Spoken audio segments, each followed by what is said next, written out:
సదాశివపేట మండల ఆత్మకూరు గ్రామంలో మండల నాయకులతో కలిసి ఇంటింటి ప్రచారం నిర్వహించిన బీఆర్ఎస్ పార్టీ నాయకులు ఈరోజు పార్లమెంట్ ఎన్నికల సందర్భంగా సదాశివపేట మండల ఆత్మకూరు గ్రామంలో ఎంపీటీసీ పెద్ద గొల్ల సత్యనారాయణ, రైతు బంధు కోఆర్డినేటర్ పట్లోల అమరేందర్ రెడ్డి, సదాశివపేట ఎంపీపీ తొంట యాదమ్మ కృష్ణయ్య గ్రామ బీఆర్ఎస్ పార్టీ నాయకులతో కలిసి ఎన్నికల ప్రచారం నిర్వహించారు. ఈ సందర్భంగా వారు మాట్లాడుతూ గత కేసీఆర్ ప్రభుత్వం అభివృద్ధి కార్యక్రమాలతో ప్రజల ప్రేమాభిమానాలు పొందిందని, నేటి ప్రభుత్వం పాలనలో విఫలమైందని వారు అన్నారు. గ్రామాల్లో ప్రజలు బీఆర్ఎస్ పార్టీ వైపు మొగ్గు చూపుతున్నారని వారు పేర్కొన్నారు. ప్రజా వ్యతిరేక కాంగ్రెస్ పార్టీకి ఎంపీ ఎన్నికల్లో ప్రజలు తగిన గుణపాఠం చెప్పాలని వారు అన్నారు. గ్రామాల్లో ప్రజలు బీఆర్ఎస్ పార్టీ వైపు మొగ్గు చూపుతున్నారని వారు అన్నారు. గ్రామ బీఆర్ఎస్ పార్టీ కార్యకర్తలు, యువకులు తదితరులు పాల్గొన్నారు.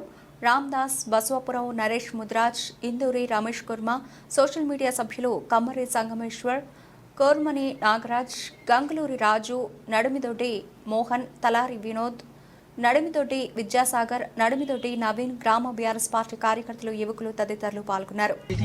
4,000 పింఛన్ ఇస్తామన్నారు, వస్తున్నదా? రావట్లేదు. ఇప్పుడు గ్యాస్ కూడా 500కి ఇస్తామన్నారు, అది కూడా రావట్లేదు. ఇప్పుడు ఎన్ని 100 రోజులల్లో కంప్లీట్ చేస్తాం 6 గ్యారెంటీలు అన్నారు. బస్సు తప్ప ఇంకా 4-5 గ్యారెంటీలు ఏవి కూడా లేవు. మీరు కూడా ఏంటంటే ఒకసారి ఆలోచన చేసుకోవాలి. ఇప్పుడు మన పార్లమెంట్ ఎన్నికల సభ, ఇప్పుడు ఎన్నికల ప్రచారం అయ్యింది కాబట్టి మనము అమూల్యమైన ఓటు మన రామిరెడ్డి కేసు గెలిపించుకొని మన కలెక్టర్గా కూడా ఎన్నో సేవలు చేశాడు. మీకు కూడా తెలుసు, ఇంకా నాకంటే తక్కువ కంటే మీకే ఎక్కువ తెలుస్తుంటాయి అవన్నీ. ఏంటంటే మనం వేసి గెలిపించుకొని భారీ మెజార్టీ మన మండలి నుంచి ఇవ్వాలని కోరుతున్నాను.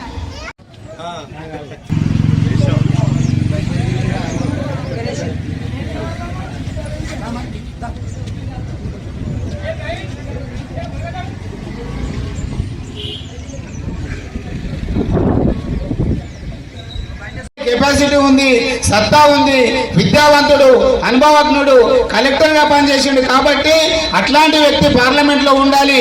విద్యావంతులందరూ కూడా, యువకులందరూ కూడా, విజ్ఞులందరూ కూడా ఆలోచన చేసి ఓటేయాలని చెప్పి ఈ సందర్భంగా తెలియజేస్తూ, మరి యువకులందరూ కూడా, కార్యకర్తలందరూ కూడా ఇంకా 2 రోజుల్లో మన పార్లమెంటు అభ్యర్థి మరి 100 కోట్ల ట్రస్ట్ పెట్టి పేద విద్యార్థులకు కానీ, పేదవాళ్ళకు కానీ, ఆడపిల్లలకు కానీ చదివించడానికి హాస్టళ్ల వంటివి ఒక 100 కోట్లు స్వయము తన యొక్క నిధుల నుంచి ఒక ట్రస్ట్ పెట్టి వాళ్ళకు సేవ చేస్తా అని చెప్పేసి ఆయన ముందే ప్రకటించడం జరిగింది. కాబట్టి అలాంటి సేవా దృక్పథం ఉన్నటువంటి, విశాలమైనటువంటి మనస్తత్వం ఉన్నటువంటి వ్యక్తిని మనం ఖచ్చితంగా గెలిపించుకోవాలి.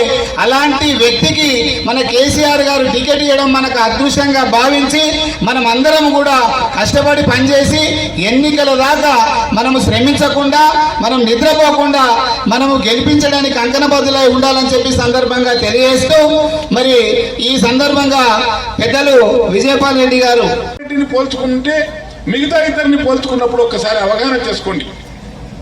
తను స్వయంగా ఈ పేద కుటుంబాలని ఆదుకోవడానికి ఈ ప్రాంతంలో ఉన్నటువంటి ఆణిముత్యాలు ఎవరైతే ఉన్నారో ఆ కుటుంబాల్లో వెలిసినటువంటి చదువుకున్న ఆణిముత్యాలు, ఆ ఆణిముత్యాల్ని మరి చదవలేక కష్టాలు, వాళ్ళు అనేక సందర్భాల్లో డ్రాప్ అవుట్ అయ్యి అనేక వ్యవసాయ కార్యక్రమాలు, కంపెనీల్లో పనిచేయడం జరుగుతూ ఉన్నది.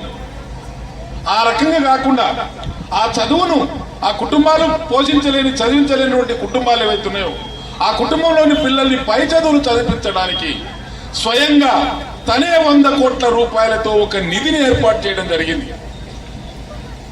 ఆ 100 కోట్ల రూపాయలతో మెదక్ పార్లమెంట్ లో ఉన్నటువంటి కుటుంబాలు ఏవైతున్నాయో పేద కుటుంబాలు, ఆ కుటుంబాల్లో ఉన్నటువంటి విద్యార్థులు ఎవరైతే ఉన్నారో చదువు మానకుండా పై చదువులు చదివించడానికి ఆ ట్రస్ట్ ద్వారా పై చదువులు చదివించి ఆ కుటుంబాల్లో వెలుగు నింపాలనే ఆలోచనతో మీ ముందుకు రావడం జరుగుతున్నది.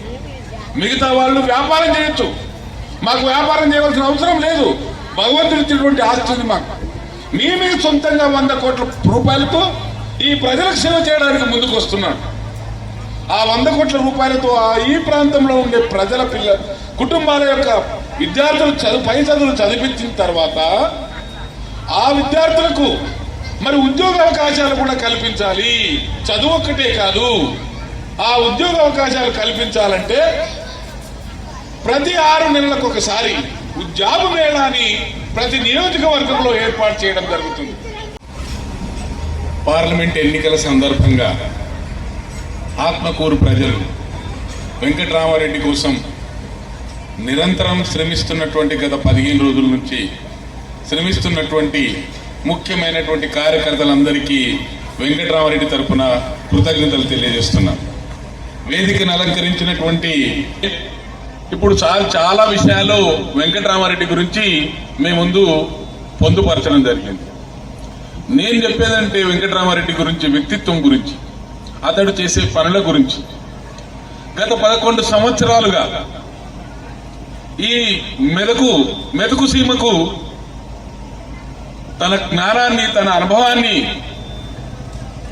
జోడించి మీ కష్ట సుఖాల్లో పాలు పంచుకొని అనేకమైనటువంటి సంక్షేమ కార్యక్రమాల్ని, ప్రభుత్వం యొక్క ప్రవేశపెట్టిన సంక్షేమ కార్యక్రమాలన్నింటినీ కూడా మీ ముందుకు తీసుకురావడం జరిగింది.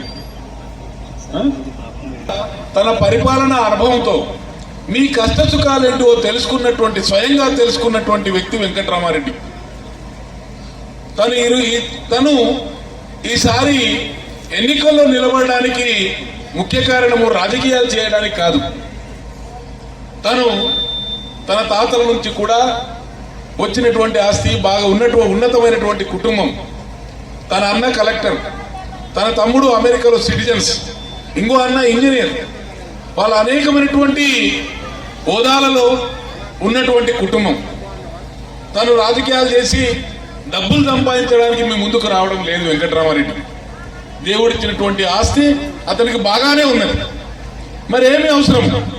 తను మనసున్నటువంటి మహారాజు. అనేకమైనటువంటి కష్ట సుఖాల్ని తన ఉద్యోగ ధర్మంలో అనేక మందిని, పేదవారిని, నిరుపేదల్ని, కష్టాల్ని ఎదుర్కొన్నటువంటి అనేకమైనటువంటి పరిస్థితుల్ని కళ్ళారా చవిచూసి తన అనేక మందికి సహాయ సహకారాలు అందించినటువంటి వ్యక్తి. ఆ అనుభవాన్ని, ఆ ఆత్మ పరిశీలన చేసుకొని తను ఇక ముందు నేను చేయవలసినటువంటి కార్యక్రమాలు ఏంటివి ఈ సమాజానికి. నేను డబ్బులు, భగవంతుడు ఇచ్చినట్టు నాకు ఆస్తి ఉన్నది, మరి నేను చేయవలసినటువంటిది ఏంటిది? ఒక్కసారి మనం ఆలోచన చేస్తే పార్లమెంట్ ఎన్నికల్లో నిలబడినటువంటి 3 వ్యక్తుల్ని మనం పరిశీలించినప్పుడు